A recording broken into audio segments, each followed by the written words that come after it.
பிரியமானவர்களே, இயேசு நாமத்தில் இந்த நாளில் உங்களுக்கு வாழ்த்துதலை தெரிவிக்கிறேன்.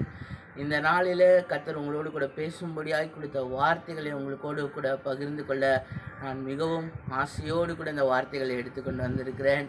தொடர்ந்து இந்த காணொளியை நீங்கள் காணுங்கள். இது உங்களுக்கு ஆசீர்வாதமாக இருக்கும். கர்த்தர் உங்களுக்கு பெரிய காரியங்களை செய்வாராக. இந்த நாளிலும் வேதத்திலிருந்து இயேசு பேசின பாக்கியவான்களை குறித்து உங்களோடு கூட நான் பேச விரும்புகிறேன். இயேசு வேதாகமத்தில் 8 பாக்கியவான்களை குறித்து சொல்லப்பட்டிருக்கிறார். 8 பாக்கியவான்களை அவர் வெளிப்படுத்தி கொடுத்திருக்கிறார். இந்த நாளில் நீங்கள் அந்த பாக்கியவான்கள். அல்லேலூயா! நீங்கள் ஒரு பாக்கியவான். கர்த்தருடைய பார்வையில் நீங்கள் பாக்கியவான்களாக இருக்கிறீர்கள். அந்த 8 பேரில் முதல் காரியத்தை இன்று நான் உங்களோடு கூட பகிர்ந்து கொள்கிறேன்.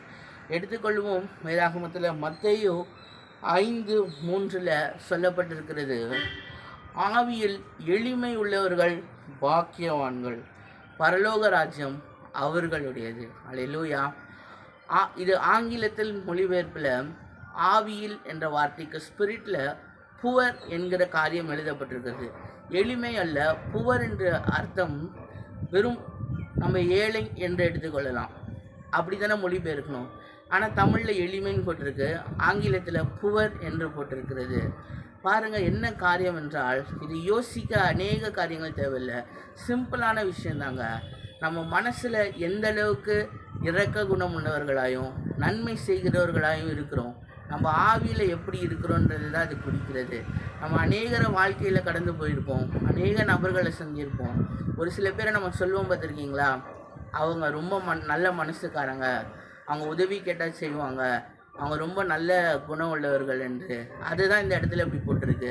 நம்ம எத்தனை நல்ல குணம் உள்ளவர்களாக நாம் இருக்கிறோம், எப்படி நல்ல குணம் உள்ளவர்களாக இருக்கிறோம், இருதயத்தில் நாம் எப்படிப்பட்டவர்களாக இருக்கிறோம்.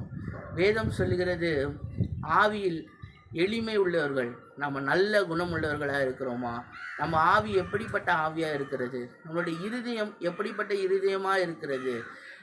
அநேக சபைக்கு போகிறவர்கள் நல்ல குணங்கள் இல்லாதவர்களாக இருக்கிறார்கள், நல்ல கிரியைகள் இல்லாதவர்களாக இருக்கிறார்கள். கோபம், எரிச்சல், மற்றவர்களை பார்த்து பொறாமை கொள்வது, தங்கள் சொந்த உறவினர்கள் மத்தியிலேயே பொறாமை உள்ளவர்களாக இருக்கிறார்கள். இப்படிப்பட்ட காரியங்கள் அது ஆவியில் எளிமை உள்ள காரியங்கள் அல்ல. அது கர்த்தருக்கு பிரியமில்லாத காரியமாக இருக்கிறது. ஆனால் நல்ல குணம் உள்ளவர்களாக நாம் இருக்கிறோமா? நம்ம எப்படிப்பட்ட இருதயம் உள்ளவர்களாக இருக்கிறோம்? நீங்கள் உங்களை சிந்தித்து பாருங்கள். நம்ம எந்த இடத்துல உதவி செய்கிறோம், எத்தனை பேர்கிட்ட நாம் நற்குணங்களை காட்டுகிறோம், நம்மளுடைய சாட்சி எப்படிப்பட்ட சாட்சியாக இருக்கிறது. வேதம் அப்படிப்பட்டவர்களை தான் பரலோகத்தின் உடையவர்களாய் வேதம் சித்தரிக்கிறது.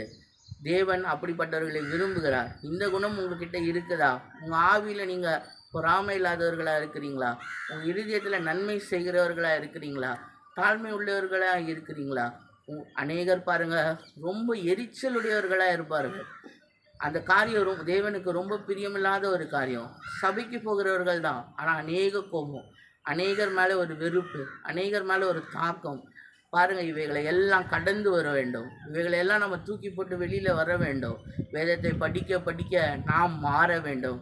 நாம் எந்தளவுக்கு நம்மளை மாற்றிக்கொள்கிறோமோ, எந்தளவு நாம் மாறுகிறோமோ, நாம் கர்த்தருடைய பரலோக ராஜ்யத்துக்கு உகந்தவர்களாக இருக்கிறோம். தேவனுடைய ராஜ்யத்தில் உகந்த பிள்ளைகளாக இருக்கிறோம். வேதம் அதுதான் நமக்கு சொல்லுகிறது. ஆவியில் எளிமை உள்ளவர்கள், those who are poor in spirit. இதற்காக நம்ம பலவீனம் உள்ளவர்கள் அல்ல, நம்ம பலம் உள்ளவர்கள். ஆனால் கிறிஸ்துவுக்குள்ளே நம்ம புது சிருஷ்டியாக இருக்கிறோம். நம்ம தாழ்மை உள்ளவர்களாக இருக்கிறோம், அநேகருக்கு உதவி செய்கிறவர்களாக இருக்கிறோம், இல்லாதவர்களுக்கு கொடுக்கிறவர்களாக இருக்கிறோம்.